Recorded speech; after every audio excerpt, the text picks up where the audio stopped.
Good morning. बड़ी बड़ी proper है, कमेंट करके बताएंगे और हम लोग क्लास आगे कंटिन्यू करेंगे। अभी जो हम लोग पिछली क्लास में पढ़े थे वह आपका पार्टनरशिप का चैप्टर था। चलिए ठीक है, ऑडियो वीडियो प्रॉपर। तो सबसे पहले हम लोग देख लेंगे कि अभी तक हमने क्या पढ़ा था, क्योंकि लगभग 10 दिन से क्लास आपकी बंद थी। तो एक बार रिवीजन कर लेंगे हम लोग। सबसे पहले हम लोगों ने पढ़ा था पार्टनरशिप।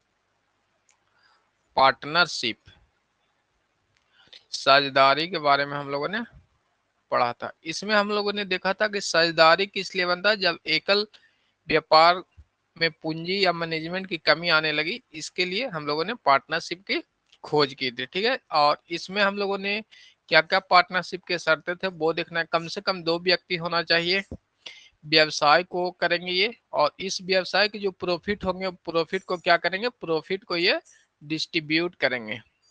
ठीक है, 2 व्यक्ति होंगे और दोनों व्यक्ति क्या करेंगे, एक व्यवसाय के लिए साझेदारी बनाएंगे और इस व्यवसाय को जो करेंगे, जो प्रॉफिट होगा वो एक दूसरे में बांटेंगे। ये मिनिमम साझेदारी की चीजें थी। और जो पार्टनरशिप एक्ट जो आपका था, पार्टनरशिप एक्ट 1932 यानी भारतीय साझेदारी अधिनियम भी आपको याद रखना है साथ में, 1932 लागू होते हैं। यदि कोई भी समझौते, पार्टनरशिप हम लोग करते हैं तो क्या करते हैं, समझौते साथ में करते हैं कि कौन कितनी प्रॉफिट, 2 पार्टनर्स हैं या 3 पार्टनर तो किस रेशियो में प्रॉफिट को डिस्ट्रीब्यूशन करेंगे, या जो भी इनकम है जो कैपिटल लगाया उस पे इंटरेस्ट मिलेगा या नहीं मिलेगा, लोन पे इंटरेस्ट मिलेगा। ये सभी जो है वो आपके समझौते के थ्रू होता है, यानी जो एग्रीमेंट होता है उसके माध्यम से इन सारी चीजों पे ध्यान दिया जाता है।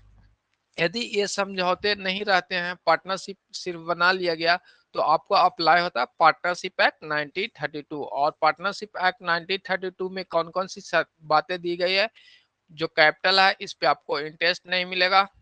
ठीक है, और जो कैपिटल, यदि सैलरी पार्टनर खोजते हैं सैलरी, तो ये भी नहीं मिलेगा। जो इंटरेस्ट ऑन कैपिटल, यहाँ पे जो इंटरेस्ट ऑन कैपिटल पे भी, कैपिटल पे इंटरेस्ट नहीं मिलेगा, सैलरी नहीं मिलेगा। और कोई भी प्रश्नमिक खोजते हैं तो वो सभी चीज नहीं, सिर्फ आपको इंटरेस्ट ऑन लोन, यानी पार्टनर का लोन है,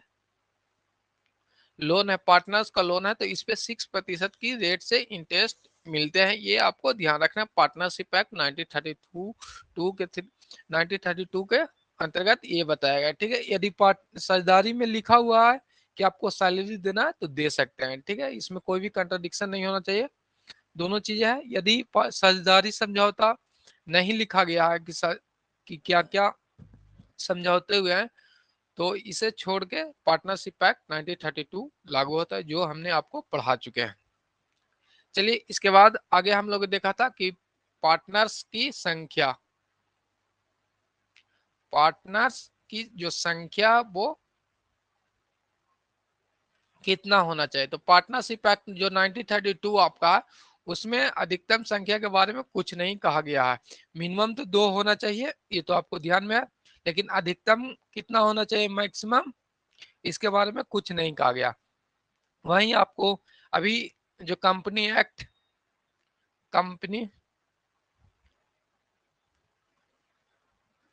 कंपनी एक्ट,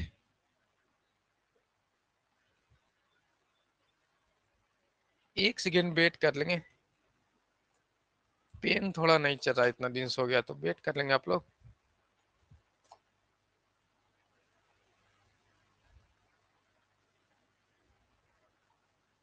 वेट कीजिएगा, जो नींव है वो पेन बदल लेते हैं, पेन चल नहीं रहा।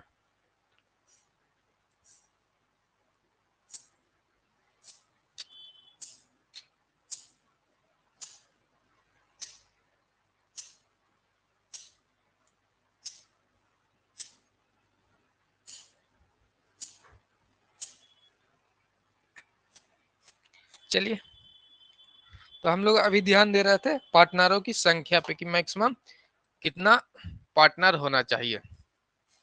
तो कंपनी एक्ट जो आपको 2013 है, इससे पहले कंपनी एक्ट 1956 चल रहा था, 1956।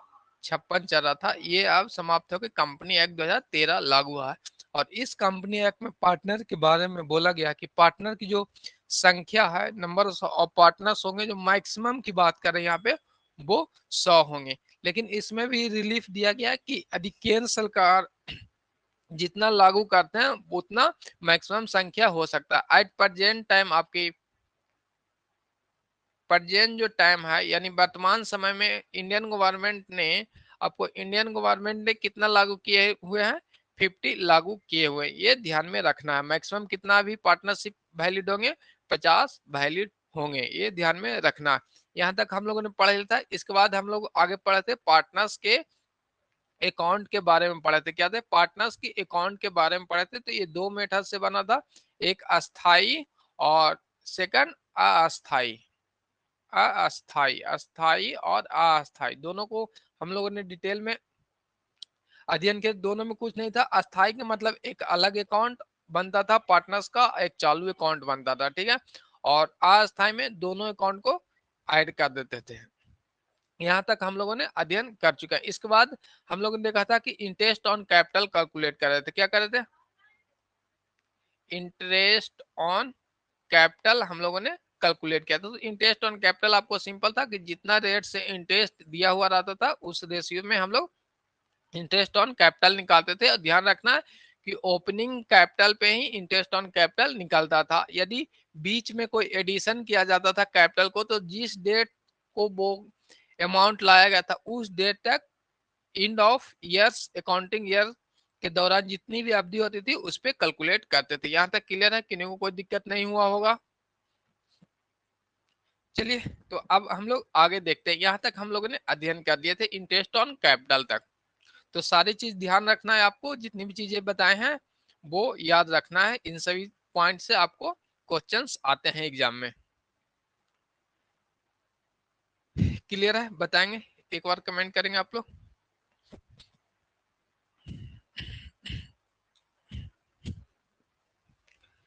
जल्दी से कमेंट कीजिएगा।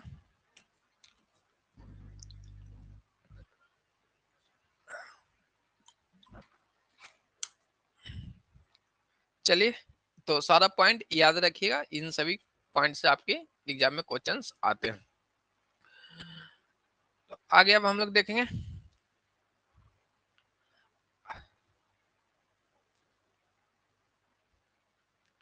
अब हम लोग अध्ययन करेंगे आहरण पे ब्याज, interest on drawing. Just like जो कैपिटल ऑफ इंटरेस्ट निकाले थे उसी टाइप का, लेकिन इसमें कुछ एक्स्ट्रा पॉइंट है वो भी हम लोग देख लेंगे। सबसे पहले देखते हैं इंटरेस्ट ऑन ड्राइंग। यदि आहरण पर ब्याज, जो भी पार्टनर्स होते हैं कुछ अमाउंट कंपनी से निकालते हैं तो उस पे क्या है, इन्हें ब्याज देना पड़ता है, ठीक है। पार्टनर्स को ब्याज देना पड़ता है यदि कोई अमाउंट फर्म से निकालते हैं। इसमें आपको ध्यान में रखना है कि जो साझेदारी संलेख दिया हुआ है, यानी समझौते का डीड है, आपको पार्टनरशिप डीड दिया हुआ, तो उसके हिसाब से इंटरेस्ट ऑन ड्राइंग मिलता है। और यदि साझेदारी समझौते नहीं है तो आपको इंटरेस्ट ऑन ड्राइंग नहीं दिया जाता। ये ध्यान में रखना है। और आगे आप देखते हैं कि इंटरेस्ट ऑन ड्राइंग हम लोग किस तरह से कैलकुलेट करेंगे। बहुत ही आसान है, आसानी से इसे आप लोग कर लेंगे। सिर्फ ध्यान रखना है, साथ में रिवीजन करते चलना है। चलिए आगे अब हम लोग देखेंगे। फर्स्ट पॉइंट आपको दिया हुआ है, साझेदारी संलेख में यह प्रावधान हो सकता है, यानी पार्टनरशिप जो डीड है उसमें दिया हुआ रहेगा कि इंटरेस्ट ऑन ड्राइंग देना है, यानी आहरण पे ब्याज देना है तो मिल सकता है। आगे देखते हैं। फर्म के अतिरिक्त निजी कार्य हेतु साझेदार द्वारा आहरण पर ब्याज चार्ज होगा। यानी कोई फर्म है, यदि फर्म का जो साझेदार है, पार्टनर्स हैं, वो आहरण करते हैं, विड्रॉल करते हैं अमाउंट, उस पे ब्याज चार्ज होगा यदि साझेदारी समझौता में कहा गया है तो, ठीक है। आगे देख लेते हैं। साझेदारों के बीच इस बारे में कोई स्पष्ट समझौता नहीं है। यदि कोई भी पार्टनरशिप डीड जो है उसमें कोई स्पष्ट समझौता नहीं लिखा हुआ है तो ब्याज प्रभावित नहीं होगा। प्रभावित यानी चार्ज नहीं होगा। यदि साझेदारी समझौते में लिखा हुआ है तो चार्ज होगा, नहीं लिखा हुआ है तो नहीं चार्ज होगा। लेकिन यदि साझेदारी संलेख में ऐसा प्रावधान है तो सहमत दर पर ब्याज उतनी ही अवधि के लिए प्रभावित होगा जितनी समय के लिए लेखा अवधि में साधार पर बकाया। यहाँ पे देखेंगे हम लोग जो अध्ययन करेंगे वो आपको ऑब्जेक्टिव में आएगा कि आहरण पे ब्याज दिया जाता है या नहीं, तो नहीं दिया जाता है। और क्वेश्चन कैलकुलेट करने के इंटरेस्ट ऑन ड्राइंग दिया रहेगा तो उसमें आपको बताया जाएगा कि इंटरेस्ट ऑन ड्राइंग आपको इतना रेट से चार्ज किया जाएगा, यानी साझेदारी समझौते में दिया हुआ है।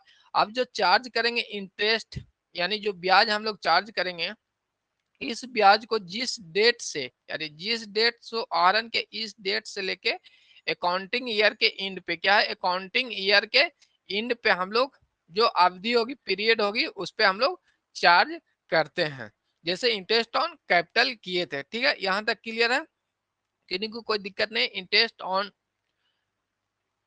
ड्राइंग अभी हम लोग पढ़ रहे थे, वहीं आपको यहाँ पे बोला कि लेखा वर्ष में साझेदार पे बकाया जितने समय के लिए जो अकाउंटिंग ईयर के लिए बकाया लेंगे उस पे हम लोग चार्ज करते हैं। अब हम लोग एक क्वेश्चन देखेंगे उससे सोल्व करेंगे।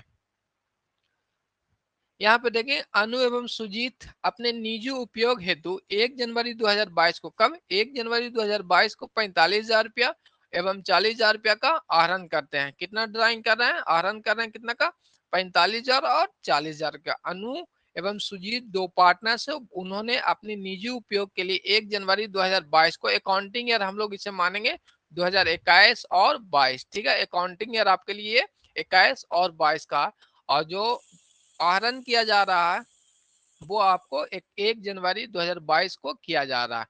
फिर आगे देखते हैं, तो आहरण पर ब्याज 8% पर एनम की दर से लागू है, यानी साझेदारी समझौते में कहा गया है कि जो भी आहरण करेंगे उस पे 8% की दर से लेंगे। ठीक है, ब्याज का परिकलन करना यानी ब्याज कैलकुलेट आपको करना है, ब्याज निकालना है, आहरण पे ब्याज आपको निकालना है। तो सबसे पहले यहाँ पे ध्यान देंगे जो डेट है, अवधि, जो भी इंटरेस्ट निकालते हैं वो हम लोग अवधि के हिसाब से निकालते हैं।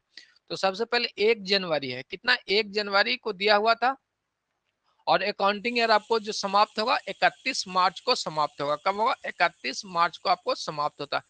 तो जनवरी, फिर फरवरी और मार्च, ये कितना मंथ का हो जाएगा, 3 मंथ के लिए इस पे आहरण पे ब्याज लगेगा। कितना मंथ के लिए, 3 मंथ के लिए इसे आहरण पे ब्याज, 1 जनवरी पूरा, फरवरी पूरा और मार्च पूरा, यानी 3 मंथ के लिए। अब आपके पास देखेंगे अनु दिया हुआ, अनु ने कितना आहरण किए हैं, 4500 रुपया आहरण किए हैं। अब इसे पे जो ब्याज लगेंगे वो कितना परसेंट लगेंगे, 8% लगेंगे। तो 8% करेंगे, इतना सिंपल है।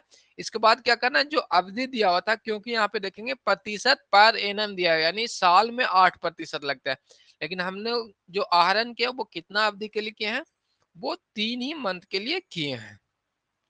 ध्यान रखेंगे कितना मंथ के लिए किया है, 3 मंथ के लिए ही कर पाए हैं, तो इसीलिए जो ब्याज है वो 3 मंथ के लिए ही पे करेंगे। तो मंथ को हम लोग क्या ईयर में बदलेंगे, 3 मंथ ऊपर लिखेंगे, और जो सालाना 12 मंथ का होता है वो हम 3/12 मतलब ईयर में ये कन्वर्ट करेंगे, क्योंकि इंटरेस्ट ईयरली दिया हुआ था। यहाँ तक क्लियर है, यहाँ तक सभी को आता होगा। जो मंथ लिखते हैं तो इसे ईयर में कन्वर्ट करते हैं, इसलिए 12 लिखते हैं, 3/12 लिखेंगे। अब इसे सॉल्व करेंगे, 00 से 00, 2 चौके 8 और 2 छक्के 12, 3 दूनी को 6 और 2 दूनी को 4। अब इसे गुना कर लेंगे ऊपर वाले को, 450 इंटू 2 9, कितना आ जाएगा, 900 रुपया आ जाएगा। चलिए कमेंट करके बताएंगे आप सभी को आंसर आया है 900 रुपया। इंटरेस्ट ऑन ड्राइंग कितना आ गया, 900 रुपया आपको कैलकुलेट करके आए हैं। चलिए सौरभ जी का आ गया है, उम्मीद है कि सभी को आसानी से समझ में। जैसे देखिए ये छोटा छोटा जो क्वेश्चन है इससे आपको एग्जाम में न्यूमेरिकल इसी टाइप के आएंगे, लंबा चौड़ा आपको पार्टनरशिप का अकाउंट बनाने के लिए नहीं दिया जाएगा। चलिए यहाँ तक क्लियर है, तो नेक्स्ट क्वेश्चन पे चलेंगे। किन्हीं को कोई दिक्कत नहीं हुआ होगा, सभी लोग आसानी से समझे होंगे।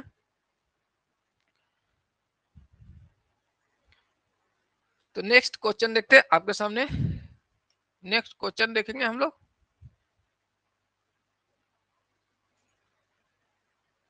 क्वेश्चन नंबर 2 आपके सामने है, सुजीत एवं किशोर अपने निजी उपयोग हेतु वर्ष के दौरान 15,000 रुपये और 20,000 रुपये का आहरण करते हैं। कितना का आहरण कर रहे हैं? 15,000 रुपया और 20,000 रुपया आहरण करते हैं।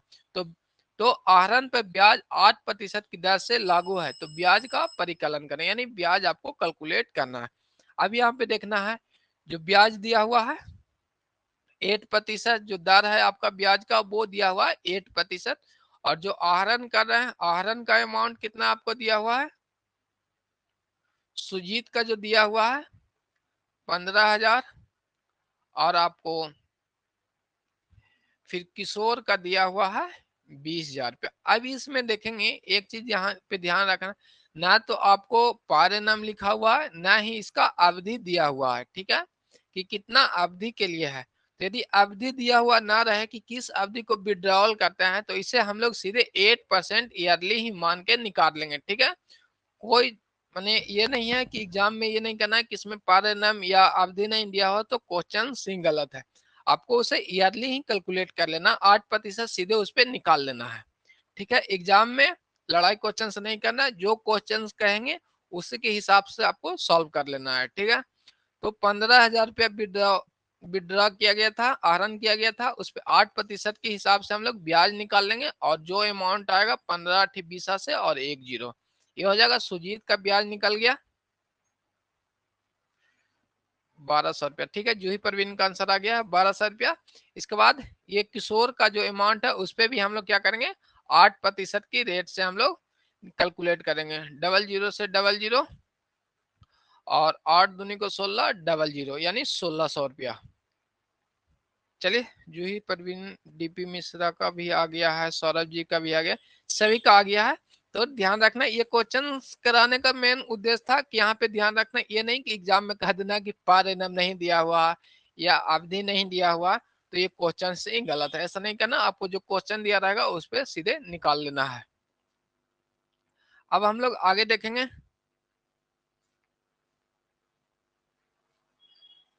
यहाँ तक क्लियर है, दोनों का इंटरेस्ट 1,200 और 1,600 रुपया कैलकुलेट करके आ जाते हैं। इसके बाद नेक्स्ट क्वेश्चन आ गया है।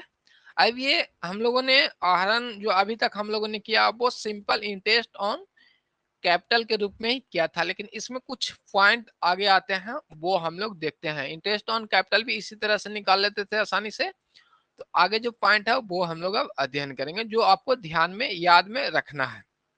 अब यहाँ पे देखेंगे आहरण पर ब्याज की गणना विभिन्न स्थितियों में निम्न अनुसार प्रभावित किया जाएगा। यदि आपको ध्यान रखना कि आहरण पे ब्याज की गणना करते हैं तो भिन्न भिन्न जो स्थिति आएंगे, सिचुएशन आएंगे, उस पर किस तरह से चार्ज करेंगे वो देखेंगे।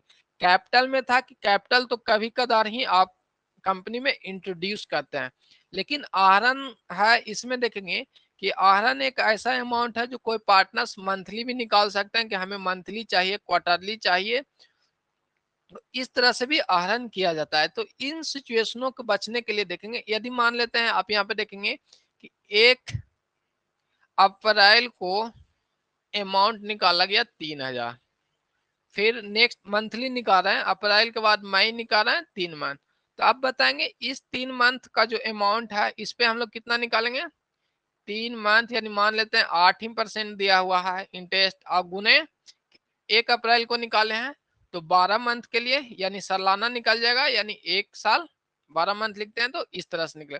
यदि अप्रैल के बाद मई में निकाला गया है तो अब इस पे 3,000 का ही अमाउंट निकाला गया, सेम अमाउंट निकाला गया है, तो इस पे हम लोग 8% और गुना 1 मंथ बाद यानी 11/12 इस तरह से कैलकुलेट करने का।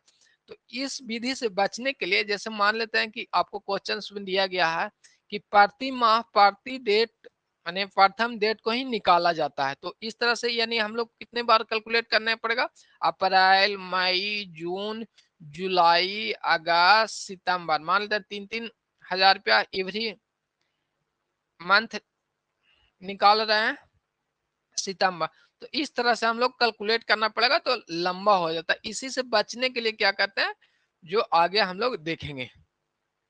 चलिए समझ गए कि यदि जो आहरण किया जा रहा है आपका वो बताया जा रहा है कि प्रति माह निकाला जा रहा है, आहरण यानी कोई भी अमाउंट ऐसा सम अमाउंट है उसे एवरी मंथ निकाल रहे हैं, तो उसको किस तरह से ब्याज निकालेंगे वो यहाँ पे हम लोग देखेंगे। यहाँ पे देखेंगे जब प्रति माह में स्थिर राशि यानी सेम राशि, अभी हम लोग कहेंगे 3000 एवरी मंथ निकाल रहे हैं, आहरित किया जाता है, तो इस सिचुएशन में किस तरह से हम लोग इंटरेस्ट ऑन ड्राइंग निकालेंगे वो देखेंगे। चलिए, कई बार साझेदार द्वारा एक स्थिर धनराशि क्या है जो फिक्स्ड अमाउंट है, एक समान अवधि अंतराल पे यानी मंथली निकाल रहे थे अभी, वो हम लोगों ने एग्जाम्पल के रूप में देखा। कई बार जो साझेदार हैं स्थिर धनराशि एक समान अवधि के अंतर से आहरित की जाती है, जैसे प्रत्येक माह या प्रत्येक तिमाही में, यानी प्रत्येक माह निकाल रहे हैं या प्रत्येक तिमाही यानी क्वार्टरली भी निकाल सकते हैं। ऐसी स्थिति में पूरी समय अवधि का परिकलन यानी कैलकुलेट इस बात पर निर्भर करेगा कि क्या धन का आहरण माह के आरंभ में यानी पहला दिन कर रहे हैं, यानी यहाँ पे देखेंगे यानी प्रति माह निकाल रहे हैं, तो इस बात पे डिपेंड करेगा कि माह के फर्स्ट डे निकाल रहे हैं या माह के मिडिल में निकाल रहे हैं, मध्य में निकाल रहे हैं, या प्रत्येक माह के अंतिम दिन किया जाता है। अब यहाँ पे ध्यान रखना है कि जो आहरण हम लोग कर रहे हैं, एक तो सिचुएशन बनता है कि एवरी मंथ हम लोग कैलकुलेट करते हैं, क्या करते हैं एवरी मंथ, सॉरी ड्राइंग कर रहे हैं, आहरण कर रहे हैं एवरी मंथ। अब एवरी मंथ हम लोग निकाल रहे हैं फिक्स्ड अमाउंट, ये भी ध्यान रखना है कि फिक्स्ड अमाउंट निकालेंगे हर मंथ, तो ये ध्यान रखना है कि जो आहरण है वो फिक्स डेट यानी फर्स्ट तारीख को किया जा रहा है या मिडिल ऑफ मंथ में किया जा रहा है या एंड ऑफ मंथ में किया जा रहा है, इन चीजों को ध्यान में रखना है।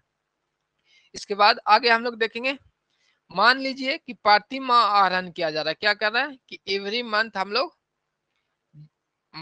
अप्रैल अप्रैल मई जून जुलाई अगस्त सितंबर अक्टूबर अक्टूबर नवंबर दिसंबर और जनवरी फरवरी और मार्च, क्या करते हैं एवरी मंथ हम लोग आहरण कर रहे हैं और फिक्स्ड अमाउंट यानी हर मंथ हम लोग 3000 को ही निकाल रहे हैं, कितना 3000 निकाल रहे हैं हर मंथ, जो है वो 3000 यहाँ तक निकाल रहे हैं। तो ध्यान देंगे इस तरह से आपकी क्वेश्चंस रहेंगे कि प्रति माह आहरण किया जा रहा है और प्रति माह जो आहरण है वो पहला दिन कर रहे हैं, क्या है कि 1 अप्रैल को, जैसे 3000 यहाँ पे निकाल लिया, वो कब निकाल रहे हैं 1 अप्रैल को, ये जो निकाल रहे हैं वो भी 1 अप्रैल को निकाल रहे हैं, यानी फर्स्ट डे मंथ का फर्स्ट डे निकालते हैं। तो जो ब्याज लगेगा वो कितनी माह के लिए लगेगा, वो 6.5 माह के लिए लगेगा, ये ध्यान रखेंगे। यानी मंथ ऑफ स्टार्टिंग में करेंगे तो 6.5 मंथ के लिए करेंगे, क्या है कितना दिन के लिए निकालेंगे, जो अवधि है वो कैलकुलेट आपको नहीं करना है, सिर्फ आपको याद कर लेना है इस पॉइंट को, इससे भी क्वेश्चंस आएंगे तो कैलकुलेट करेंगे तो लंबा टाइम लगेगा, वो हम लोग मेथड आपको आगे चल के बताते हैं कि किस तरह से 6.5 आते हैं। आपको क्या है यहाँ पे देखेंगे, आपको जो ये पॉइंट याद रखना है कि प्रति माह के लिए पहला दिन आहरण किया जाता है, तो कुल राशि जो आपकी जितनी भी ब्याज है उस पर कितना निकालेंगे, 6.5 माह के लिए ही ब्याज निकालेंगे। फर्स्ट आप लोग को याद रखना है। सेकंड पॉइंट आपको याद रखना है, यदि आहरण हर माह के अंत में कब करना है, एंड ऑफ द मंथ, यानी यहाँ पे देखेंगे अब 1 अप्रैल ना करके ऐसा क्वेश्चन दिया हुआ है कि 31 अप्रैल को हम लोग कर रहे हैं, क्या है 31 अप्रैल 31 30 अप्रैल मंथ की लास्ट होगा, अप्रैल 30 होगा, जनवरी फरवरी मार्च अप्रैल, अप्रैल लास्ट डेट 30 को होता है तो 30 अप्रैल को करें, और मई मई 31 को करें, यानी लास्ट ऑफ मंथ में क्वेश्चन में दिया हुआ है कि जो हम लोग आहरण एवरी मंथ कर रहे हैं और मंथ के लास्ट में कर रहे हैं, तो ब्याज किस अवधि के लिए करेंगे वो ध्यान रखेंगे, 5.1/2 यानी 5.5 मंथ के लिए हम लोग करेंगे, कितना करेंगे 5.5 मंथ के लिए करेंगे। ध्यान रखना है स्टार्टिंग के डेट में करेंगे, फर्स्ट ऑफ डे करेंगे, एवरी मंथ निकाल रहे हैं तो 6.5 और लास्ट में कर रहे हैं तो 5.5। यदि आहरण आपको दिया हुआ कि प्रति माह आहरण कर रहे हैं लेकिन आहरण जो मध्य में कर रहे हैं यानी मंथ के क्या है मध्य में कर रहे हैं, यानी 15 अप्रैल 15 मई 15 जून, इस तरह से आपको दिया हुआ है। क्या है कि इस तरह से आपको दिया हुआ है कि 15 अप्रैल, 15 मई, 15 जून, यानी मध्य में, यानी जो विड्रॉल कर रहे हैं वो हम लोग कब कर रहे हैं, मध्य में कर रहे हैं। तो इसके लिए जो ब्याज का अवधि होगा वो आपको 6 मंथ कैलकुलेट करना है। तो याद रखना, फर्स्ट डेट को करेंगे तो 6.5, और मिडिल में करेंगे तो 6, और एंड में करेंगे तो 5.5। इतना मंथ के लिए हम लोग कैलकुलेट करेंगे, ये ध्यान में रखना। आसान है। स्टार्टिंग करेंगे तो ज्यादा समय के लिए कर रहे थे तो 6.5 मंथ करेंगे, मिडिल को मानेंगे एकदम इक्वल यानी 6 मंथ के लिए, और एंड में करेंगे तो 5.5 मंथ के लिए अवधि हम लोग निकालेंगे। अभी जो हम लोगों ने निकाला था कि 8,000 अमाउंट है, 8% की रेट है, आपको दिया हुआ है कि एवरी मंथ हम लोग निकाल रहे हैं, तो सिर्फ अवधि फर्स्ट डेट में है तो 6/12 लिख देंगे। यदि मिडिल डेट में लिखा गया तो यहाँ पे हम लोग 6 लिखेंगे। यदि लिखा हुआ कि मंथ के एंड में निकाल रहे हैं तो यहाँ पे हम लोग 5/5, 5.5 करेंगे। यहाँ तक क्लियर है। इन तीनों पॉइंट को आपको याद रखना है। फर्स्ट डेट को विड्रॉल करेंगे तो 6.5 मंथ के लिए लगेंगे, मिडिल ऑफ मंथ में करेंगे तो 6 मंथ लगेंगे, और एंड ऑफ मंथ ये भी ध्यान रखना है कि एवरी मंथ जब आप विड्रॉल करते हैं, क्या है, एवरी मंथ जब आप विड्रॉल करते हैं वो ध्यान में रखना। एवरी मंथ में करेंगे फर्स्ट डेट को तो 6.5 मंथ के लिए, मिडिल में करेंगे तो 6 मंथ के लिए, और एंड ऑफ द मंथ करेंगे एवरी मंथ वो 5.5 मंथ के लिए अवधि निकलता है। यहाँ तक क्लियर है। अब हम लोग क्वेश्चन से इसे सॉल्व कर लेते हैं, या तो अभी हम आपको बता देते हैं कि किस तरह से 6.5 मंथ और 6 मंथ और 5.5 मंथ निकलता है। चलिए उसी के बारे में हम लोग देख लेते हैं। ये सिर्फ आपको ध्यान में रखना है। यहाँ पे देखेंगे, जब धन को प्रत्येक माह के आरंभ में आहरित किया जाता है, क्या है कि कोई भी जो अमाउंट विड्रॉल कर रहे हैं वो प्रत्येक माह के फर्स्ट में हम लोग विड्रॉल कर रहे हैं, तो औसत अवधि हम लोग कैलकुलेट करते हैं। वो देखेंगे कि जैसे मान लेते हैं आपको अप्रैल, मई, जून, जुलाई, अगस्त, सितंबर, अक्टूबर, नवंबर और दिसंबर, ये आपका ठीक है। बताया गया कि 1 तारीख को निकालते हैं। कब कब? 1 तारीख को, प्रति मंथ 1 तारीख को हम लोग निकालते हैं। तो यहाँ पे देखेंगे जो औसत अवधि का फॉर्मूला वो देखेंगे, प्रथम आहरण से माह की संख्या। प्रथम आहरण 1 अप्रैल, तो माह की संख्या 1, 2, 3, 4, 5, 6, 7, 8 और 9, दिसंबर, जनवरी, फरवरी और मार्च, 10, 11 और 12। पूरा हम लोग जब 1 तारीख को करते हैं तो प्रथम आहरण से माह की संख्या कितना, प्रथम आहरण 1 अप्रैल को था, इससे जो माह की संख्या हुआ है वह कितना आया, 12 आया। उसके बाद प्लस अंतिम आहरण से माह की संख्या। अब अंतिम आहरण जो हम लोग मार्च में किए हैं, यहाँ पे देखेंगे लास्ट में क्या है, 1 मार्च को करेंगे, क्योंकि फर्स्ट डेट क्या है, फर्स्ट डेट में किए थे, तो यहाँ पे वही फॉर्मूला आपको अंतिम आहरण से माह की संख्या, अंतिम आहरण से माह की संख्या कितना, 1 अप्रैल से 31 मार्च तक 1 मंथ आ जाएंगे, तो +1 और बटा एवरेज औसत है, तो वो 2 से डिवाइड हो जाएंगे। अब ये 6.5 आ गए। ठीक है, यहाँ तक क्लियर है। इसके बाद नेक्स्ट हम लोग देख रहे थे, कोई नहीं, थोड़ा सा वेट कर लेंगे।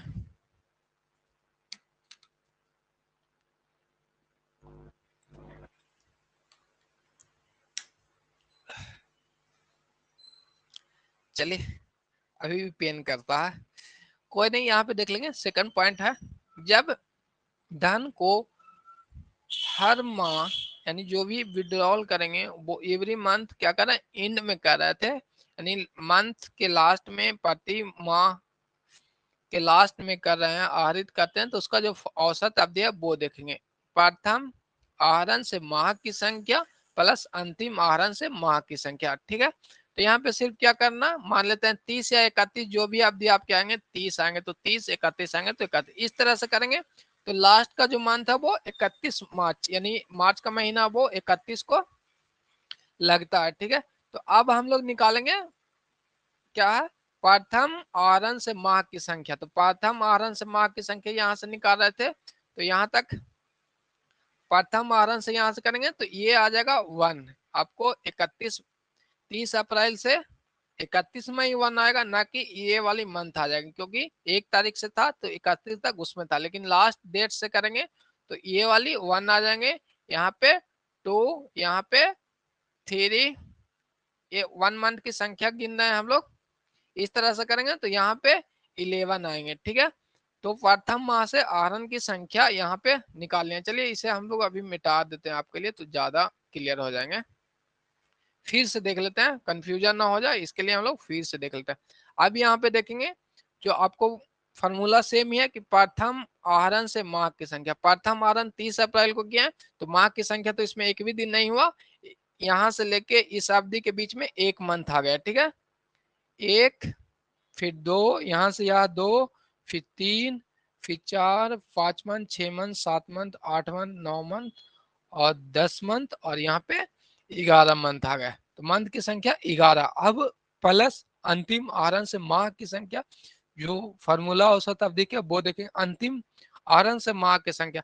अब 31 मार्च को तो ही अंतिम आहरण किए थे, 31 जो मार्च है वहां पे क्या किए थे, अंतिम आहरण, तो इससे आगे क्या अवधि बन रही है, एक भी माह की नहीं बने, क्योंकि 31 माह को ही क्लोज हो रहा है, तो अंतिम माह से जो संख्या वो 0 हो जाते हैं, बटा 2 है तो 2 कर देंगे तो 5.5 आपको आ जाते हैं। तो सिर्फ आपको ध्यान रखना है कि एवरी मंथ आप लोग विड्रॉल करते हैं और फर्स्ट डेट को निकालते हैं तो 6.5 मंथ के लिए लगेंगे, और लास्ट डेट को निकालते हैं तो 5.5 मंथ के लिए लगेंगे, और मिडिल के लिए निकालते हैं तो ये यहाँ पे आपको जस्ट उसी तरह से फॉर्मूला है, प्रथम आहरण से माह की संख्या प्लस अंतिम आहरण से माह की संख्या बटा 2। यहाँ पे भी देख लेते हैं, यदि मिडिल में करेंगे तो 15 से लेके यहाँ 15 तक आ जाते हैं आपको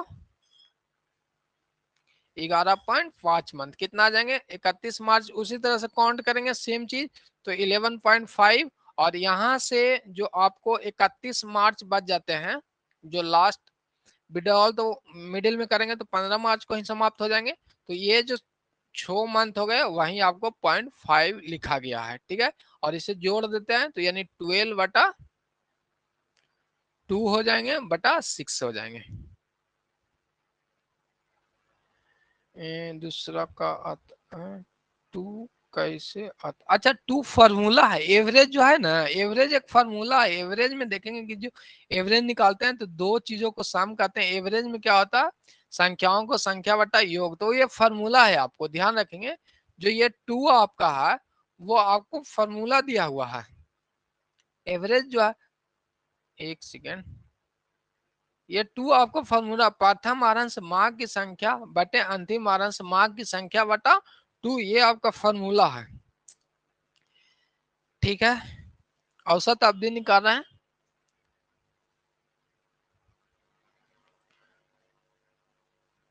चलिए क्लियर हो गया होगा, तो अब हम लोग दोनों चीजों को देख लिए, आपको सिर्फ जो याद करना है, यानी प्रत्येक मंथ क्या है, प्रत्येक माह में आहरण करते हैं, और प्रथम तिथि को, तो जो हम लोग तिथि को तो अवधि हम लोग को कैलकुलेट नहीं करना, आपको याद रखना 6.5 मंथ की अवधि उसमें लगेंगे, और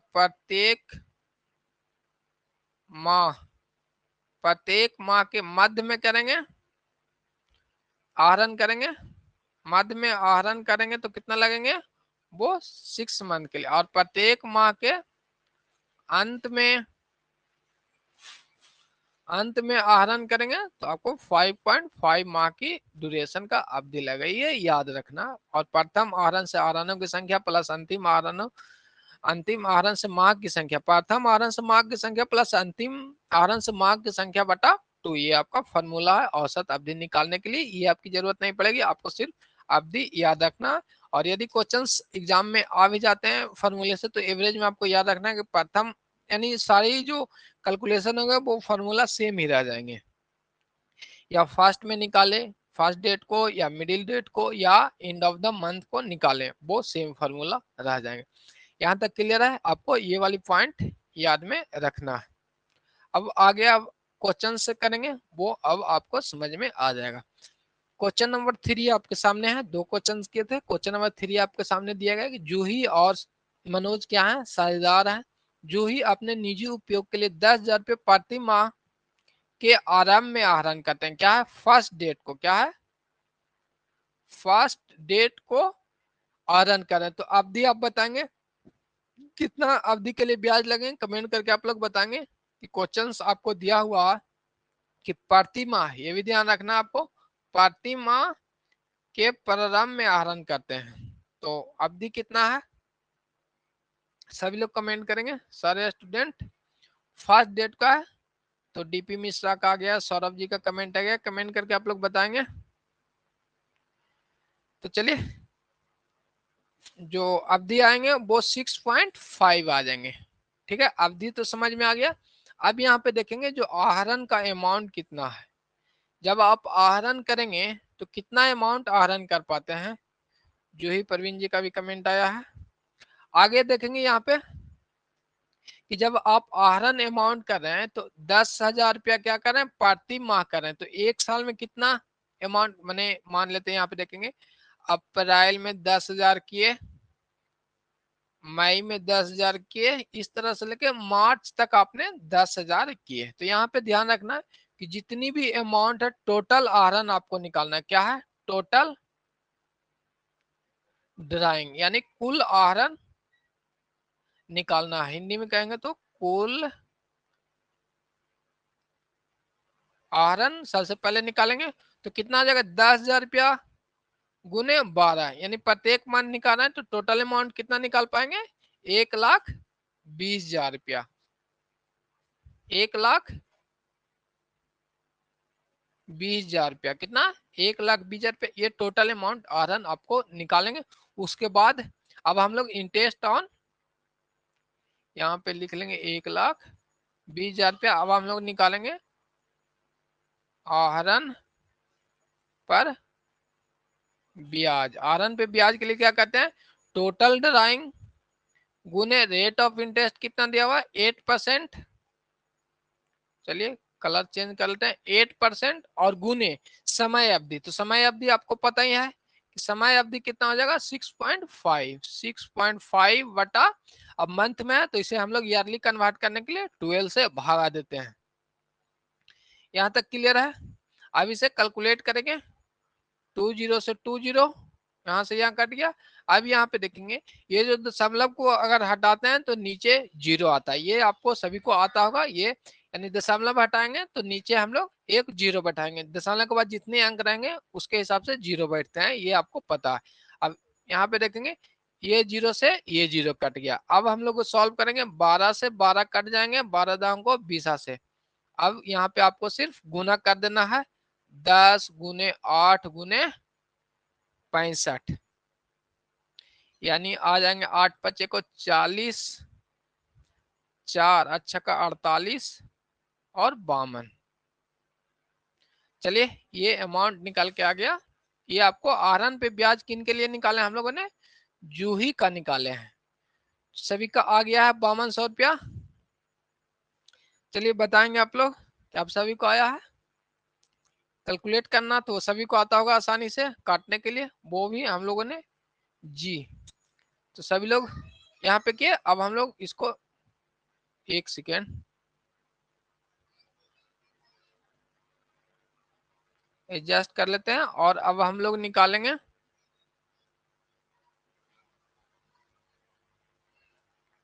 अब आहरण। हम लोग अब मनोज का निकालेंगे, किन का निकालेंगे, मनोज का निकालेंगे।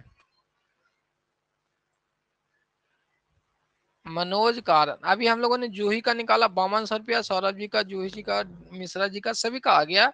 अच्छी बात है। सिर्फ आपको ध्यान रखना कि अवधि वो आपको याद रखना है, ना कि एग्जाम में जब कैलकुलेट करने के लिए बैठेंगे तो वहां पे कंफ्यूजन होगा। फर्स्ट डेट रहेगा तो 6.5 मंथ एवरी मंथ निकाल रहा है, मिडिल में रहेगा तो 6, और इन में है तो 5.5, लास्ट में है तो 0.5 घटा देंगे, और आगे है तो 0.5 जोड़ देंगे। ठीक है, 6 में क्या करते हैं 0.5 ऊपर जोड़ देते हैं और नीचे क्या करते हैं 0.5 घटा देते हैं। ये भी ट्रिक से भी याद रख सकते हैं, मिडिल से करेंगे तो। ठीक है, एवरेज पीरियड जो मिडिल में है वो सेम ही होते हैं। यहाँ पे चलिए अभी हम लोग मनोज का जो आहरण पे ब्याज हम लोग कैलकुलेट करेंगे। आहरण पर ब्याज। अब बताएंगे मनोज, अच्छा चलिए मनोज के बारे में दिया हुआ ही नहीं है। अगर क्वेश्चंस में दिया हुआ रहता कि जो जूही निजी उपयोग के लिए निकाले हैं 10,000 और मनोज निकाले हैं, तो यदि दिया हुआ रहता कि 2,000 रुपये निकाले हैं तो इस पे भी हम लोग कैलकुलेट, क्वेश्चन में नहीं है तो छोड़ देते हैं। यदि आपको क्वेश्चन में रहता कि मनोज का आहरण का ब्याज निकालना है तो क्या है, 0 निकलेंगे, कितना है वो 0 आएगा, क्योंकि मनोज के बारे में कुछ दिया हुआ ही नहीं है कि ये आहरण किए हैं कि नहीं किए, ये क्वेश्चन में नहीं दिया मैंने, मनोज ने आहरण नहीं किए हैं। अब हम लोग नेक्स्ट क्वेश्चन पे चलते हैं, सभी को समझ में आया होगा। आपके सामने आगे वाली क्वेश्चन है, आनंद एवं अनु साझेदार हैं, क्या है, दो पार्टनर्स आपके आनंद एवं अनु साझेदार हैं। अनु अपने निजी उपयोग के लिए 30,000 रुपया प्रति माह, जो अनु है 30,000 रुपये प्रति माह, एक माह में 30,000 तो 12 माह में कितना निकाल लेंगे, टोटल आहरण निकल जाएगा यहाँ से 12 तिया का 36, 3,60,000 रुपया। अब देखेंगे माह के अंत में आहरण किया गया है, माह के अंत में यानी माह के अंत में आहरण किया, तो अवधि, अब माह के अंत में करेंगे तो अवधि कितना होगा वो आप लोग कल बताएंगे। अवधि, अवधि कितना अवधि के लिए निकलेगा कमेंट करके बताएंगे। आपको अवधि बताना है 5.5, कितना है इन में है तो 5.5 है, तो सारा चीज आपके पास सामने उपलब्ध है। तो आप ब्याज निकाल लेंगे, आहरण पे ब्याज कितना होगा, टोटल ड्राइंग कितना है 3,60,000 और गुना रेट ऑफ इंटरेस्ट आपको 10% दिया हुआ है तो 10/100 और गुना अवधि 5.5 मंथ है तो 5.5 मंथ बटे 12 हो जाएगा। ठीक है, ये दशमलव को अब हम लोग सॉल्व करेंगे क्वेश्चंस को, दशमलव को हटाने के लिए दशमलव के बाद एक अंक है तो इसलिए एक जीरो बैठता है।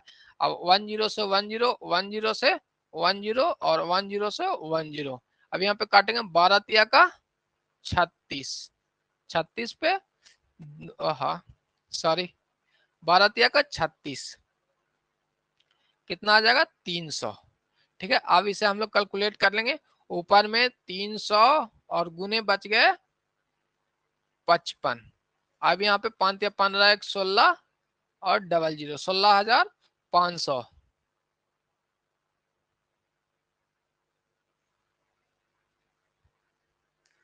16,500 जूही परवीन जी का भी आ गया, सौरभ जी का भी आ गया।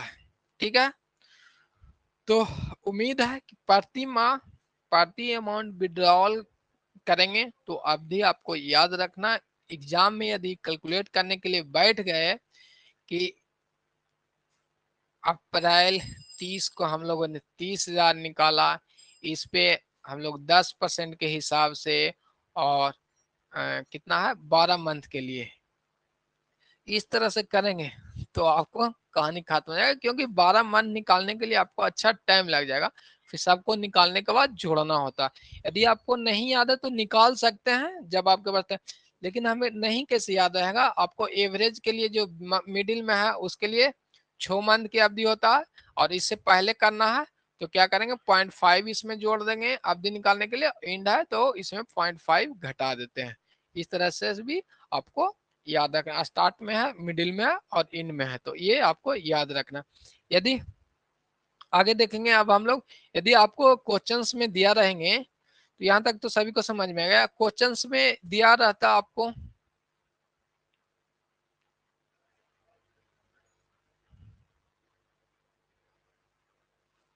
यहाँ पे देखेंगे, यदि क्वेश्चंस में आपको दिया रहेंगे कि जो इसी क्वेश्चंस को हम लोग देखते हैं करेक्शन कर लेते हैं, और मध्य वाला अमाउंट यदि आपको यहाँ पे दिया रहता, यहाँ पे जो अमाउंट है अंत प्रति माह, अंत में ना कह के एक सेकेंड, यहाँ पे क्वेश्चंस में लिखा रहता मध्य में आहरण किया जाता है तो ब्याज क्या निकलता, यदि करेक्शन क्वेश्चंस कर रहे हैं, क्वेश्चंस करेक्शन है तो यहाँ पे देखेंगे कि जो क्या होता है टोटल जो अमाउंट विड्रॉवल आपको कितना निकलते हैं 3,60,000 निकल जाते हैं अमाउंट, और जो अवधि निकलते हैं वो आपको कितना है 6 मंथ के लिए 6/12 हो जाएगा मंथ। इसे कैलकुलेट कर लेते हैं। 6 दूनी को 12, 18 दूनी को 36, 1 सेकंड, 1 0 से 1 0 इधर भी कटेंगे, ये 18,000 रुपया। यानी देखेंगे यदि मंथ के लास्ट में निकालते हैं तो क्या है, समय अवधि आपको कम होता है, इसलिए ब्याज भी कम होते हैं। समय अवधि ज्यादा होने पे आपको ब्याज भी ज्यादा लगता है, ये भी देख रहे हैं। तो यहाँ पे मध्य में रहेगा तो 18,000 रुपया निकलेंगे। इसका भी हम लोगों ने कैलकुलेट कर लिया। अब हम लोग आगे क्लास करेंगे, उसमें हम लोग देखेंगे, क्या देखेंगे, यानी क्वार्टरली अब देखेंगे। मंथली हम लोग निकाल लिए हैं, तीनों देख लिए। At the starting 6.5 month, at the middle 6 month, और एट द इन 5.5 मंथ। यहाँ तक सभी को याद हो जाना चाहिए। उम्मीद है कि सभी लोग याद तो अभी रहेगा, अभी आप पढ़े तो आपको क्वेश्चंस और अवधि भी याद है, लेकिन जैसे ही आगे समय जाएगा तो वो भूल जाते हैं। तो वीकली आप लोग ये कम से कम वीकली एक बार जरूर देख लिया करेंगे। लगेगा उस समय पढ़ेंगे तो आसान है, लेकिन एक और उसे देखते चलेंगे आप लोग। चलिए, तो आज के लिए हम लोग क्लास यहीं पे रखेंगे। थोड़ा पेन भी है। और कल की क्लास, अब तो मंडे को क्लास, क्या मंडे को क्लास, जितिया पर्व है तो अटेंड कर पाएंगे या फिर ट्यूसडे से ही स्टार्ट रखें? कमेंट करके आप लोग बताएंगे कि फीमेल कैंडिडेट भी हैं।